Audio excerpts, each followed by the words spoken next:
Hello class, this is the second example on annuities as a series. So let's go straight into our example. Aaron and Beth invest $10,000 on the 1st of January each year beginning in 2010. The investment earns 8% per annum, compounding annually. Part 1 asks, how much will the investment be worth at the end of the nth year? So now we've seen this in the prior example. We could model this scenario in two different ways with varying recurrence relations. In the first one, we could say that it starts at 10,000, gains the 8% at the end of the year, so an 8% increase. But then because we're adding another 10,000, this is modeling the beginning of the nth year. So A1 would be something plus 10,000 at the end. So this is the beginning of the first year. Whereas this one, by starting at 0, we could say this models December 31st of 2009. And then A1, we add the $10,000 first. That symbolizes the $10,000 deposit, and then increasing it by 8% would symbolize this being December 31st at the end of that year. So as you can see, this is the recurrence relation that we are working with. So let's move all the bits that we don't need. And let's work with this one. Now from here, I'm going to actually do some extra substitutions, and you'll see why in a moment for the sake of writing this out very quickly. So for this, I'm going to say let P equal 10,000, and we can let capital R be 1.08, because now we can write this as A1 equals AN is the previous value, which is 0, plus, and 10,000, rather than writing 4 zeros every single time, we can just replace this with P. So 0 plus P times 1.08, we can just symbolize using R.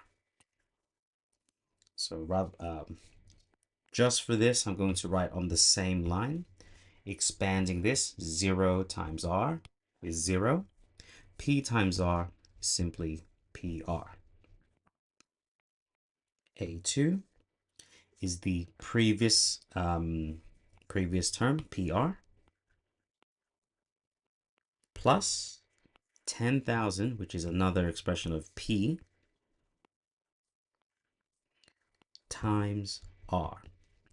Expanding this, R times PR gives us PR squared plus P times R, PR. I hope you can see that we're building this series already. One more for A3. It's the previous term, copy pasting this, plus another 10,000, which is P times R. And now I'm going to write this in a new line simply because I don't want this to go too far to the right. This is PR cubed, PR squared, plus PR, well, to the power of 1.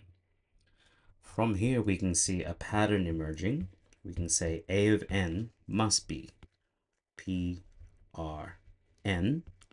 plus PRN minus 1 plus all the way down to, we can see we finish on PR. From here, we can factor out PR.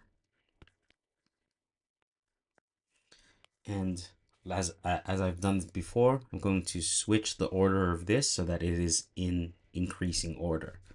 So PR times something gives me PR, which is 1. The next term here, if we were to write it, would be PR squared. So PR times something gives me PR squared. That's just going to be R. I hope you can see this keeps going.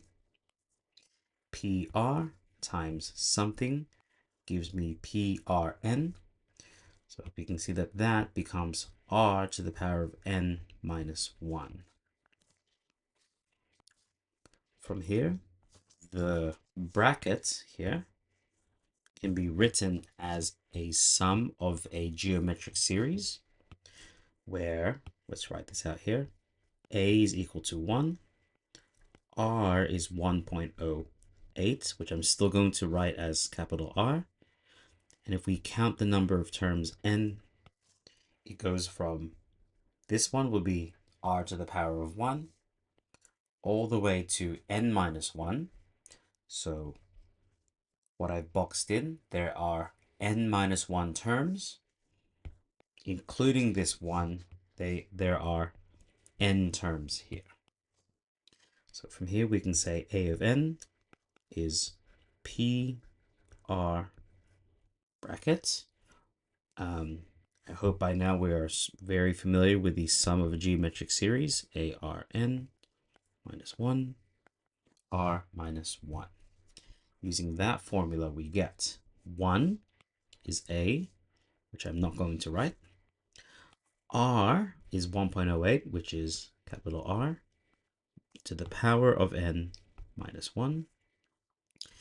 This one is still capital R, but because I'm going to evaluate this, it's going to be 1.08 minus 1.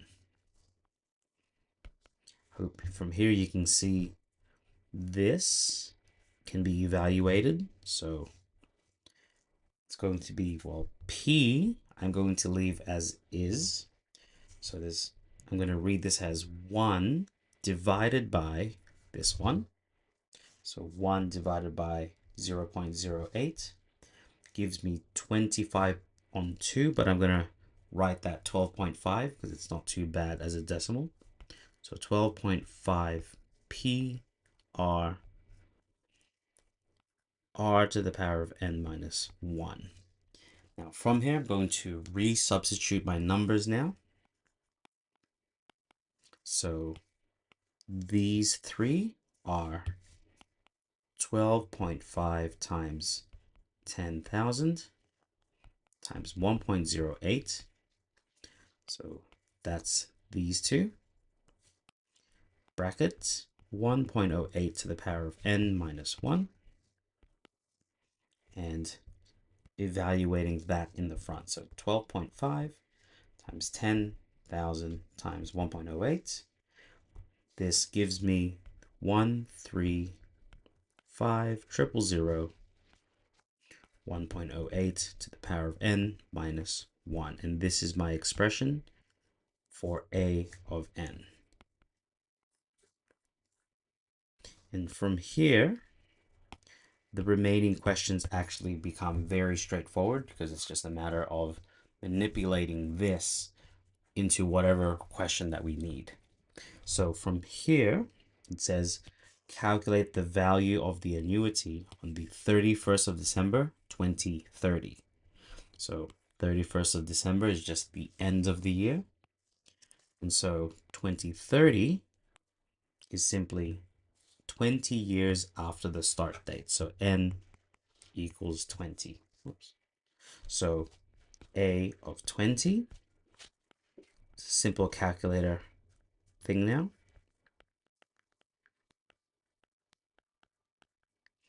And chucking this into our calculator. So 135,000, 1.08 to the power of 20 minus 1. And this gives us the final, well, a very large value of 494,229.21. So 0.21. There's our value for this one. Okay, so let's keep going here. In what year will the investment first be worth at least 750,000? So this is merely saying, when will A of n equal 750,000? So we're going to take our expression like this. We're going to let this expression equal, well, 750,000. This is just a nice simple calculation using logarithms. 750,000 divided by 135,000 gives us 50 on 9.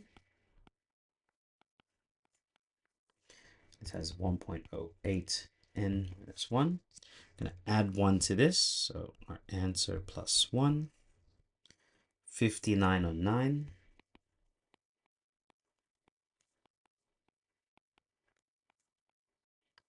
And from here, I hope you're familiar, we take the logarithm of both sides.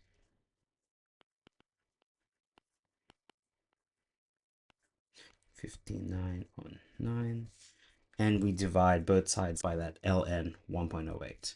So n is equal to the natural log of 59 on 9 all over ln 1.08. We simply put that into our calculator. So ln 59 on 9, oops, all over ln 1.08 gives us 24.4 years.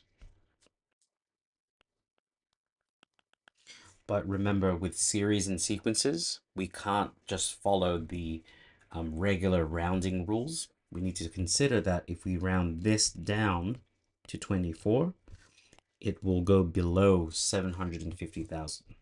So n must equal 25 years, which that's the length of time it will take. This question is asking what year will the installment first be worth this? Well, 25 years after 2010 is simply 2035. The year 2035. And it's the end of this year, end of 2035. Okay, so that's that style of question. And now this one is a different variation of this problem. It says, how much should the annual installment have been to have the annuity be worth $1 million by 2030? So if we had a question like this, normally we would have to reconstruct all of this again. But since we took it from this point, and notice these represent P, R, and there's not yet a substitution there. So we're going to take this expression here, and this time P, this unknown value of P, is the one that we don't know. So from here, we're going to let P be the unknown. R remains as 1.08, and A of n is going to be the $1 million. So from here, we're going to evaluate this again. I realize I probably could have taken it from here, which is actually what I'm going to do. Should have taken this line of work instead.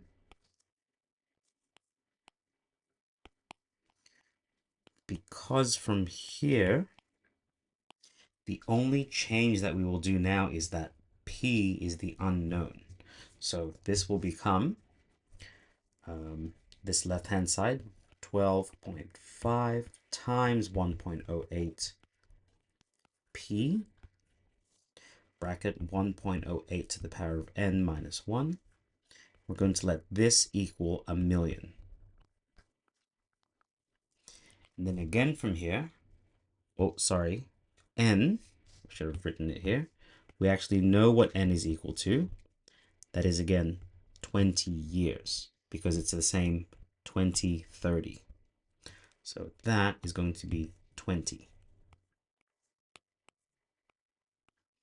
And this is merely just solving for p. So notice how there's multiplication in all of these. We can simply divide out these expressions in brackets to give us p equals 1 million all over 12.5 times 1.08 times 1.08 to the power of 20 minus 1. And it's this that we merely chuck into our calculators. So from here, writing all of this in, 1,000,346, 12.5 times 1.08 times 1.08 to the power of 20 minus 1 with a closed bracket. You can see there, it says how much should the installment have been each year. By this calculation, we get 20,233.526. And by rounding up to the nearest cent, it gives us the appropriate amount.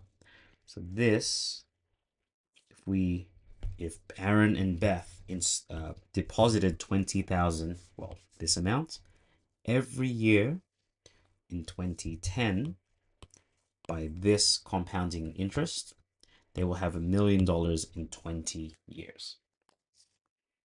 And so yeah, I hope that's giving you an insight into annuities and series. Hope to see you in the next video, and best of luck.